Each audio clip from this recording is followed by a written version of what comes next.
issue 6 of Once and Future, and I suspected that this was going to be a wrap up of the story, or of an arc, like, and it definitely feels like it was. Now, I guess unfortunately, it's not kind of had me looking to, drive on and read more issues. Like, I know I will, but I think I will take a little break after this little kind of, I guess, culmination of this part of the story.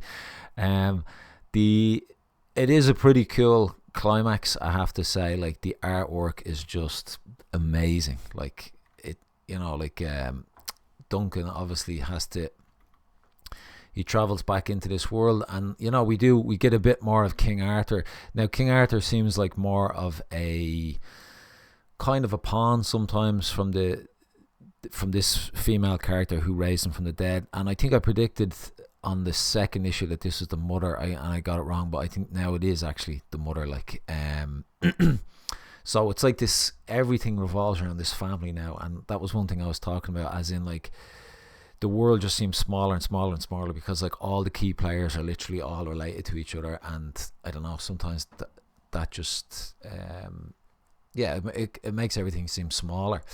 But Duncan takes on all these knights with Excalibur, like, the art, like, look at that page there, is just incredible. The way that big first panel, the way he's, like, swinging the blade, and he's just cutting, like, I don't know, 3 of them or 4 of them or 5 of them maybe, all in half.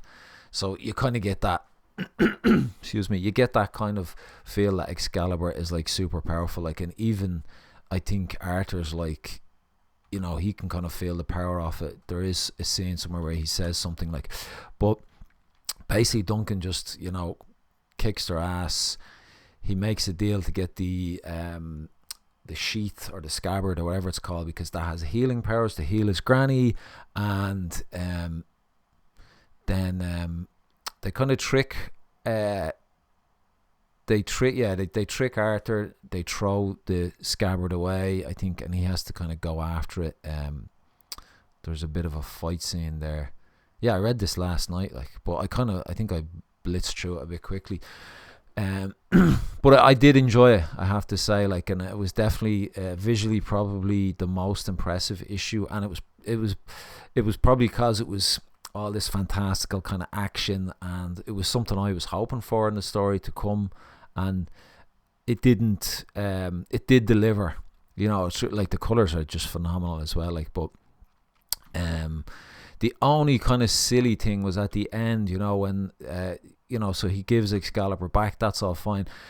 To me, the final scene where this snake creature comes back, and in the first issue, Duncan came up against this snake creature, and, like, up until that point he had never seen a fantastical creature in his life. And here in the first scene he managed to literally jam a log between its mouth, like a big fucking log. Like, imagine doing that to something like this and you're terrified. Like, but this second time around, like, he's like shit cool. Like, he just turns the granny, throws him that spear, and he just fucking straight through the snake's neck. Like, so obviously he kills it, and it's pretty cool. Like, but I think the whole point was, like, oh, look, you weren't as much as a pussy this time around fighting the snake. But I thought you done pretty well, almost too well, in the first scene. Like, whereas so it kind of ends. I think there's a little there's this little bit at the end where essentially the mother is caught in this sort of world. Like, she wouldn't leave with them. They tried to get her to come with them, but she wouldn't leave, so she's kind of stuck here. But now she's going to start playing a new role as someone called Nimue.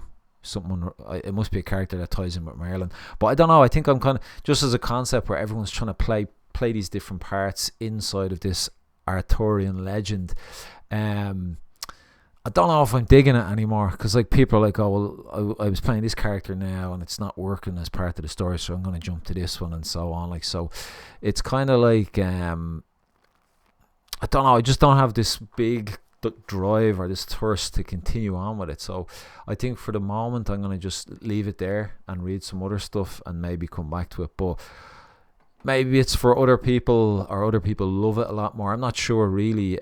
It's gone 30 issues, or it had a 30 issue run, so it was clearly a popular book at the time. Like, because I think anything that goes that long these days is considered pretty decent. Like, so yeah, look, I'll leave it at that. Once in Future, amazing artwork. I'm a huge fan of Dan Mora, I have to say, and I'll be looking to see what else he's working on, to be honest.